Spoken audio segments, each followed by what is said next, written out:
Je suis le bon berger qui donne sa vie pour ses brebis.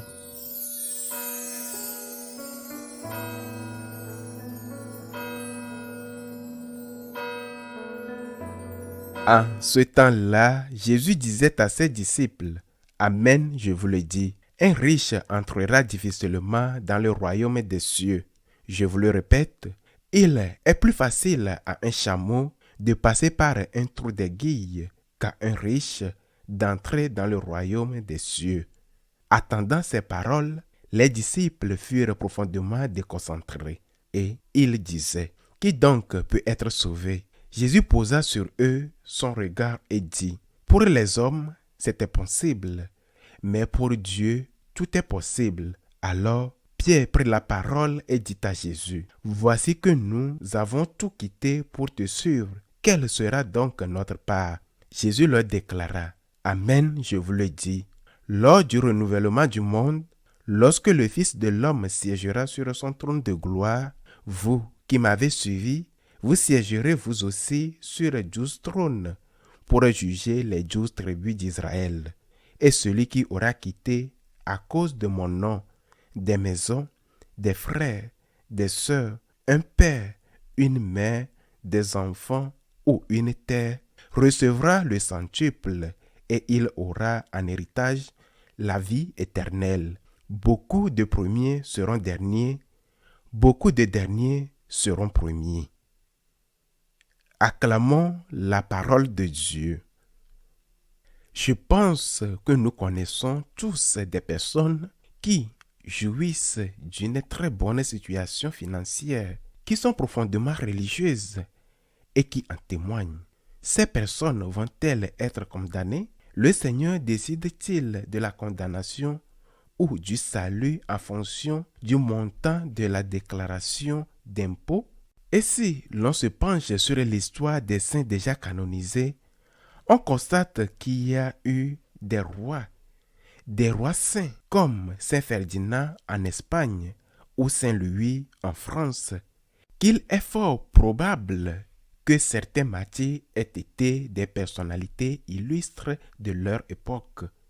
Je pense notamment aux sénateurs de l'Empire romain qui étaient chrétiens et qui ont eu aussi été martyrisés aux côtés de leurs esclaves. De quoi s'agit-il donc? Pourquoi le Seigneur dit-il qu'il est difficile? Il ne dit pas impossible pour un riche d'entrer dans le royaume des cieux. Eh bien, parce que la richesse est comme une drogue. Même si tu en as suffisamment et même plus qu'il n'en faut pour toi, pour les tiens, pour la génération suivante et pour celle qu'après encore, au fond, ce ne sont pas la richesse et l'argent qui sont à ton service, mais c'est toi qui es au service de la richesse. Tu es devenu son esclave. Tu trouves des excuses et des justifications, mais en réalité, tu ne profites plus de ce que tu possèdes, soit parce que tu n'as pas de temps d'en profiter, soit parce que tu n'as pas la santé pour cela. Ce que le Seigneur nous dit, ce que l'Église affirme depuis toujours, c'est que lorsqu'on possède un bien acquis de manière régulière, c'est-à-dire légitimement, il y en a une hypothèse sociale sur ce bien. Il existe une obligation de conscience concernant ce bien que tu possèdes. Qu'il soit hérité, fruit de ton travail ou fruit d'un coup de chance comme gagner de la loterie, il y a une hypothèse sociale. Tu ne peux pas penser que cela t'appartient uniquement à toi, alors que tant de gens souffrent de la faim. Saint Paul le dit très clairement lorsqu'il demande l'aumône pour aider les pauvres de Jérusalem. Il ne s'agit pas, dit-il, que vous, par générosité, vous pouviez, mais qu'il s'agisse pour vous de donner ce qui vous reste pour aider ceux qui n'ont pas le nécessaire. Je pense qu'avec ce critère, sans aucun doute, tout pourrait aller beaucoup mieux dans la société comme dans l'Église. Au moins, nous les chrétiens pourrions donner davantage l'exemple de ce que faisaient les premiers chrétiens lorsque les païens, en voyant comment ils mettaient leurs biens en commun, disaient « Regardez comme ils s'aiment ». Il suffisait de commencer par la quête dans les paroisses qui ne représentent dans tant de pays que la petite monnaie qui reste, alors qu'on dépense plus d'argent en sortant de la messe pour prendre l'apéritif ou acheter des friandises pour le repas du dimanche à la maison que ce que l'on a mis dans la quête. Et c'est là qu'on montre ce qui est vraiment important pour soi. Mais il y a ici un autre sujet qu'il ne faut pas oublier. Pierre lui demande, et nous, qu'est-ce que cela va nous rapporter? Qu'est-ce que cela va nous rapporter? Et le Seigneur lui répond, je vous assure que quiconque abandonne ses projets pour moi recevra 100 fois plus ici-bas et surtout au ciel. Qu'est-ce que cela va m'apporter? Qu'est-ce que cela va apporter à l'immense majorité des prêtres? Qu'est-ce que cela va m'apporter? Tout d'abord, je crois en la vie éternelle avec une certitude absolue. Je crois à la vie éternelle, mais même s'il n'y avait rien d'autre, c'est que j'en profite déjà.